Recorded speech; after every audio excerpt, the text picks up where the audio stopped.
किसने किया था काबा का निर्माण? किसने किया था काबा के तामीर का हुक्म? मक्का में स्थित काबा के अलावा एक और काबा है मौजूद। क्यों काबा को देखते ही हर मुसलमान की आंखें हो जाती हैं नम? मक्का शरीफ में मस्जिद अल हरम में स्थित काबा इस्लाम धर्म के लिए सबसे पवित्र और पाक जगह मानी जाती है। काबा के बारे में लोग सुनते तो हैं, लेकिन काबा के बारे में जानकारी बहुत कम लोगों को होती है। यहाँ तक कि मुसलमान लोगों को भी काबा के बारे में पूरी जानकारी नहीं होती। आज के इस वीडियो में हम काबा के बारे में कई ऐसी बातें बताएंगे आपको जिन्हें आपने पहले कभी नहीं सुना होगा। काबा की लंबाई 40 फीट और चौड़ाई 33 फीट है। आज दुनिया भर के मुसलमान जहाँ कहीं भी होते हैं, काबा की ओर मुंह करके ही नमाज अदा फरमाते हैं।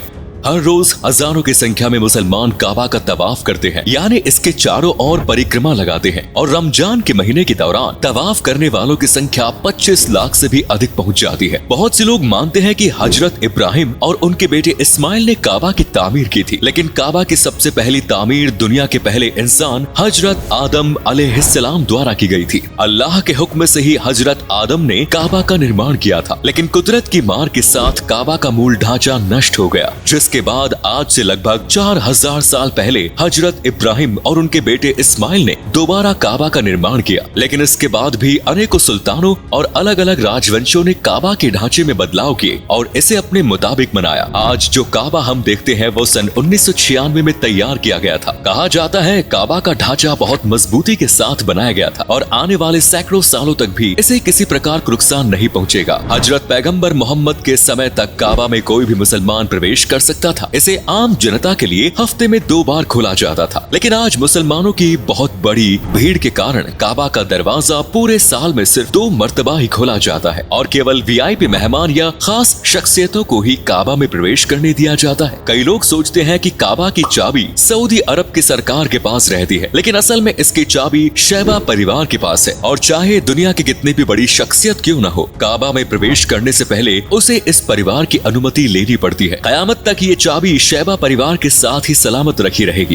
काबा में पहले 2 दरवाजे हुआ करते थे और एक खिड़की भी बनी हुई थी, लेकिन सन 1979 में काबा का एक दरवाजा और खिड़की को बंद कर दिया गया और आज सिर्फ एक ही दरवाजा काबा में मौजूद है। ऐसा इसलिए क्योंकि कहा जाता है कि अल्लाह तक पहुंचने का सिर्फ एक ही रास्ता होना चाहिए। काबा के दरवाजे का निर्माण 300 किलो सोने से किया गया था। इससे पहले ये दरवाजा चांदी का हुआ करता था। कहा जाता है कि काबा का मूल ढांचा ऐसा नहीं था। काबा का मतलब होता है क्यूब। पहले के समय काबा का एक हिस्सा गोलाकार हुआ करता था। काबा के एक तरफ देखा जा सकता है कि इस तरह का आधे चंद्रमा जैसा स्ट्रक्चर बना हुआ है। असल में ये काबा का ही पार्ट है, लेकिन पुराने जमाने में जब काबा की तामीर की जा रही थी तो इसे पूरा बनाने के लिए पैसे कम पड़ गए थे, क्योंकि काबा का निर्माण सिर्फ ईमानदारी से कमाए हुए पैसों से ही किया जा सकता है। धोखे या गलत काम से कमाया हुआ पैसा काबा में नहीं लगाया गया था। कुछ साल पहले काबा के अंदर की तस्वीरें भी जारी की गई थी। अंदर से काबा संगमरमर से बना हुआ है और इन तस्वीरों को जारी करने के बाद उन लोगों का मुंह भी बंद हो गया जिन्हें लगता था कि इसके अंदर किसी देवी देवता की तस्वीरें या मूर्ति है। काबा की पूर्व दिशा में हजरे अस्वद है। ये एक प्रकार का पत्थर है और इसे सुरक्षित रखने के लिए चारों ओर चांदी का फ्रेम बना हुआ है। दिन के 24 घंटे 24 अलग अलग सुरक्षा कर्मी इस पत्थर की निगरानी करते हैं। ये कोई मामूली पत्थर नहीं है, बल्कि कहा जाता है कि जिस समय हजरत इब्राहिम काबा का निर्माण कर रहे थे, उस समय हजरत इब्राहिम ने जन्नत से ये पत्थर ला कर दिया था और तभी से ये पत्थर काबा पर लगा हुआ है। लेकिन कई बार इस पत्थर को लूटने और नष्ट करने की कोशिश की जा चुकी है। बहुत से लोगों का कहना है कि आज भी इस पत्थर के कुछ हिस्से गायब हैं। काबा की परिक्रमा करते हुए मुसलमान लोग इस पत्थर को हाथ लगाते हैं और चूमते हैं। काबा के ऊपर एक काले रंग का गिलाफ ढका रहता है। आज इस गिलाफ के बिना काबे की कल्पना भी नहीं की जा सकती। लोगों के दिमाग में गिलाफ वाले काबा का चित्र ही छपा हुआ है, लेकिन पहले के समय काबा पर लाल, हरे, पीले और नीले रंग के गिलाफ भी चढ़ाए जाते थे। गिलाफ काबा को किस्वा भी कहते हैं। इस गिलाफ को 670 किलो रेशम से तैयार किया जाता है और 15 किलो सोने से इस पर कुरान की आयतें लिखी जाती है। हर साल हज के दौरान इस गिलाफ को बदला जाता है और नया गिलाफ चढ़ाया जाता है। एक गिलाफ बनाने में $60 मिलियन का खर्च आता है। कहा जाता है कि मक्का के काबा के अलावा एक काबा जन्नत में भी है,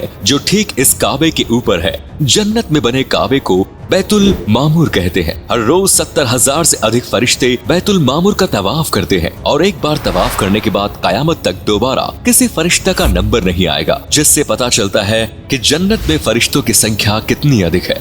काबा मक्का में जिस जगह पर बना हुआ है वो जगह थोड़ी ढलान वाली है। पहले के समय में जब भी मक्का में बारिश होती थी तो काबा के चारों ओर सैलाब आ जाता था, लेकिन सैलाब आने पर भी हज यात्रा नहीं रुकती थी और मुसलमान लोग काबा के तवाफ के लिए आया करते थे। वे तैरकर काबा के चारों ओर परिक्रमा लगाया करते थे। आज काबा इस्लाम धर्म के मानने वालों के लिए जन्नत से कम नहीं है। हर मुसलमान की दिली ख्वाहिश होती है कि वे एक बार काबा का तवाफ जरूर करे। बहुत से मुसलमान अपनी पूरी जिंदगी की कमाई जोड़कर हज यात्रा के लिए जाते हैं और काबा को देखते ही कई मुसलमानों की आंखें नम हो जाती है। तो दोस्तों, ये थे काबा के बारे में कुछ रोचक तथ्य। उम्मीद है आपको ये वीडियो पसंद आई होगी। अगर आप भी अपनी जिंदगी में एक बार काबा जाना चाहते हैं तो कमेंट सेक्शन में जरूर बताएं, और अगर आप में से कोई काबा गया है तो अनुभव हमारे साथ शेयर जरूर करें। धन्यवाद।